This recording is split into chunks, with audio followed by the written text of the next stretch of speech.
The Shape of Water is a brand new film from director Guillermo del Toro that stars Sally Hawkins, Doug Jones, Octavia Spencer and Shannon.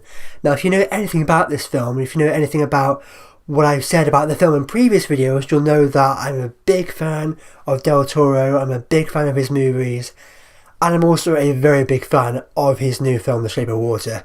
If you'll see my vlog at the London Film Festival, you know that I absolutely love this film. It was my favourite at the London Film Festival, and it's one of my favourite films of the year so far. I absolutely love this film. I know I'm a big fan of Guillermo del Toro, so I'm probably a little bit biased, but at the same time, I think this is probably one of his best films, definitely his best film since Pan's Labyrinth, and Pan's Labyrinth is probably still my favourite, but this could very well top it in time, who knows, because it really was that great, it really was that special. And Guillermo del Toro has even come out saying that this is his favourite movie, it's his most personal film. All of his years directing, working in the film industry has led to him making this movie, and you can really feel the love and the passion coming through, and it's what I love so much about Del Toro. He's one of my favourite directors, not just working today but probably of all time. What he brings to his movies is such a sense of just love and passion, because in case you don't know anything about this film, it's basically about this woman who falls in love with a fish man. If it was any other director, that probably would have been really weird and creepy,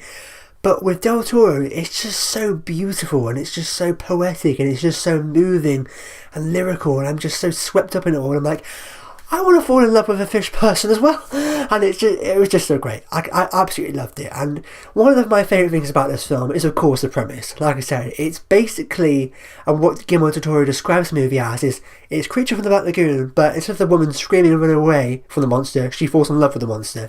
And that just sounds amazing, and it was. I just love it, because it's basically, the way I describe it to people is that it's like a sci-fi, fantasy, supernatural monster movie crossed with an epic fairy tale romance.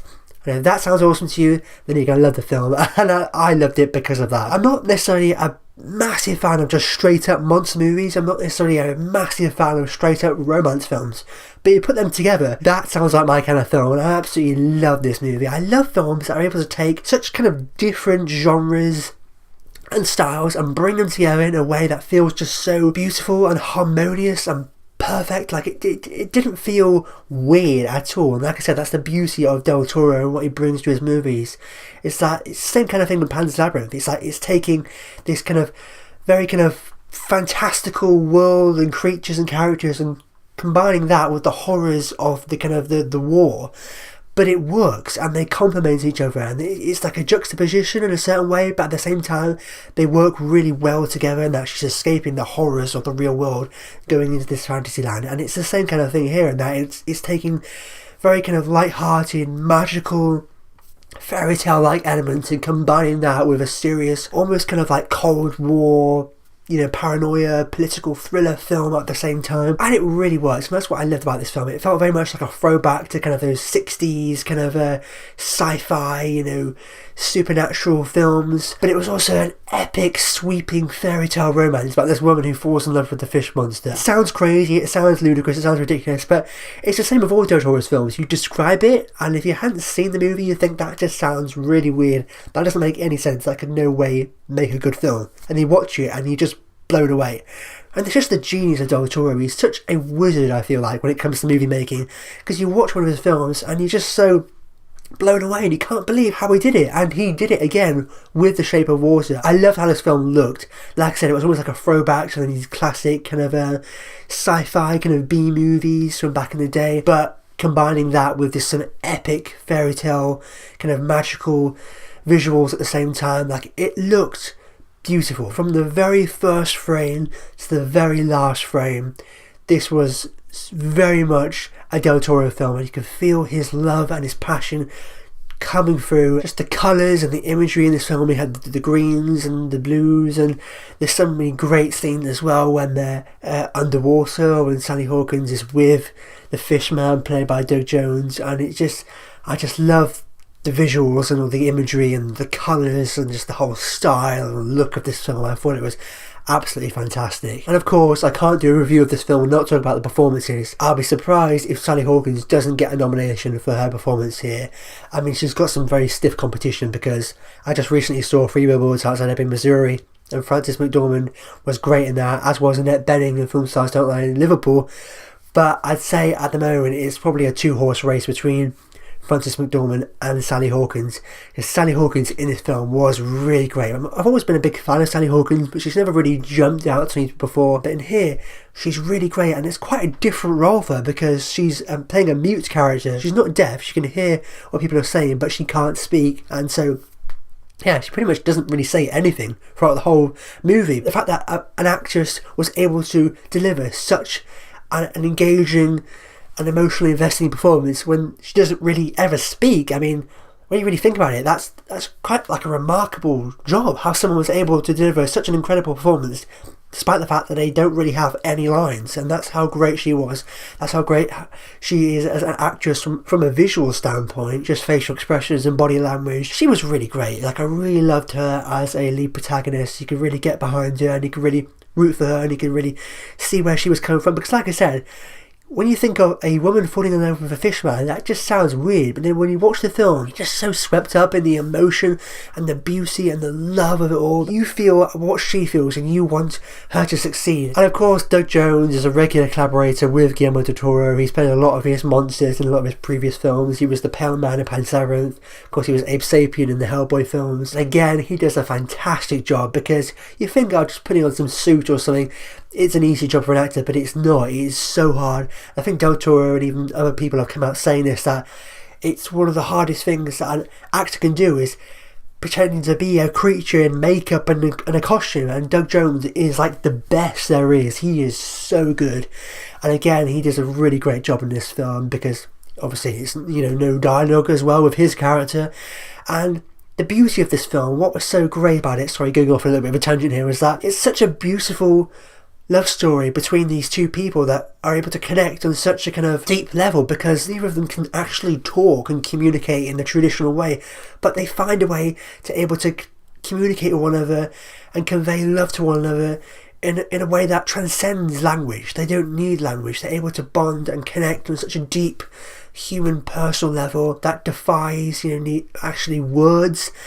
And that's what was so beautiful about this story and about this relationship between these two characters, is that neither of them can really speak, but they're able to kind of communicate with one another, and they're able to bond and come together, and their love is so deep and so powerful. It's only when you think about it in retrospect you realise how great it really was, and how incredibly well it was done, and how Del Toro really did a fantastic job. But as far as the supporting roles as well, I mean, Octavia Spencer was really great. I won't be surprised if she gets nominated for supporting actress, because I thought she was really great in this movie, and obviously she does a lot of the talking. She's playing a supporting role to Sally Hawkins, and the relationship between those two was really great, and the back and forth between those two. She added a lot to this movie, I thought. Michael Shannon as well plays a great bad guy. I mean, if you're going to cast a bad guy that you love to hate, I mean, you cast Michael Shannon. He's really great. Again, got another really great look to him. I think Del Toro has even said that he casts people that have got really kind of striking kind of eyes, and you can definitely say that for Michael Shannon, you know, crazy eyes.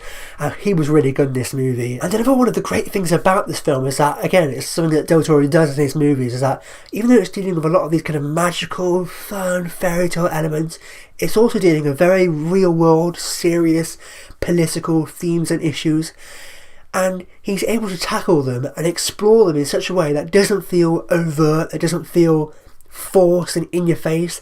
They're there, but they're balanced so well with all these other elements. It all came together so beautifully and so harmoniously. Everything was balanced together and worked in such a kind of pitch perfect way. Like, nothing felt wrong, nothing felt out of place. I don't really have any nitpicky issues or criticisms with this. It just felt perfect from beginning to end, because he's able to deal with these issues regarding politics, regarding kind of different countries, regarding people treating each other in a harsh, cruel and violent way just because they're different, or someone who maybe comes across as one thing but they're actually something else. And so it's dealing with all these very kind of timely kind of themes and issues, but in a way that felt natural to the story. Like, you know, sometimes when the films deal with serious real world issues, it feels forced. It feels like they just shoehorned it in there just for the sake of it. But with this, it feels natural and authentic to the story, you know, and it works within the context of the film, whilst at the same time commenting on our society. And it's a great thing about fantasy films, is that they can do that, and they can do that in a way that is more subtle, that they can comment on our society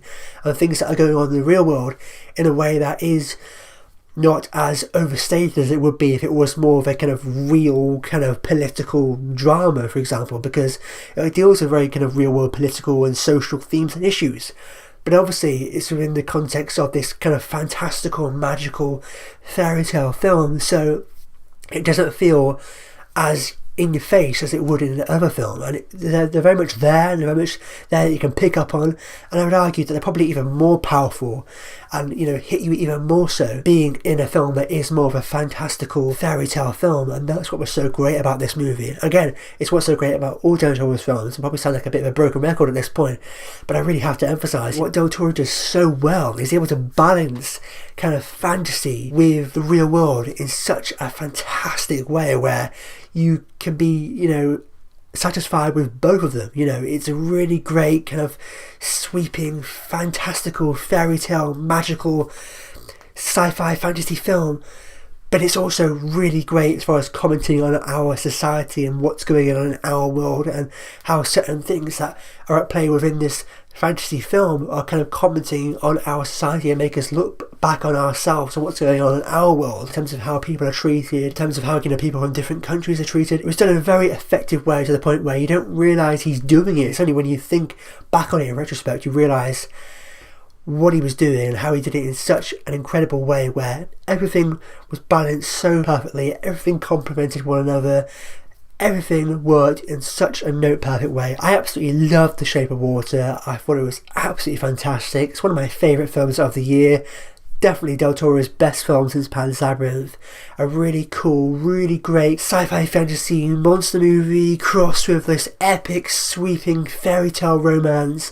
I was so swept up in this film with the emotions of it all. And one final note I have to say is that what also made this film so great, what was almost like the cherry on the top, is that it can be dealing with very serious, dramatic issues at one time, but it's also very funny at other times as well. And it's what made it feel very true to real life, is that okay, it can be dealing with very serious and important themes or issues that will be very kind of serious and dramatic at times, but then at other times it's just so intrinsically funny, and it's like it just feels so true to life and true to people and what real life is actually like. It had such a wide spectrum of emotions to it. It was sad, it was funny, it was, you know, it was serious, it was dramatic, it was entertaining, and that's what's so great about Del Toro. He's able to do all of these things all at once, and it doesn't feel like a mess. It really works. He really nails it, and I thought this film was fantastic. So, as you may have guessed, I'm going to give The Shape of Water a very well deserved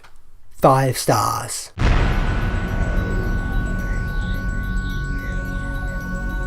And there we have it. That was a review of The Shape of Water. Have you seen the film yet? And if so, what do you think about it? Let me know in the comments down below. As always, if you like this and you haven't already, be sure to click subscribe to see more. And if you missed my last film review, be sure to go ahead and click over here to catch up on my last review, or perhaps down here to catch up on another of my recent videos. But with that said, I've been David O'Sullivan. I'll see you next time.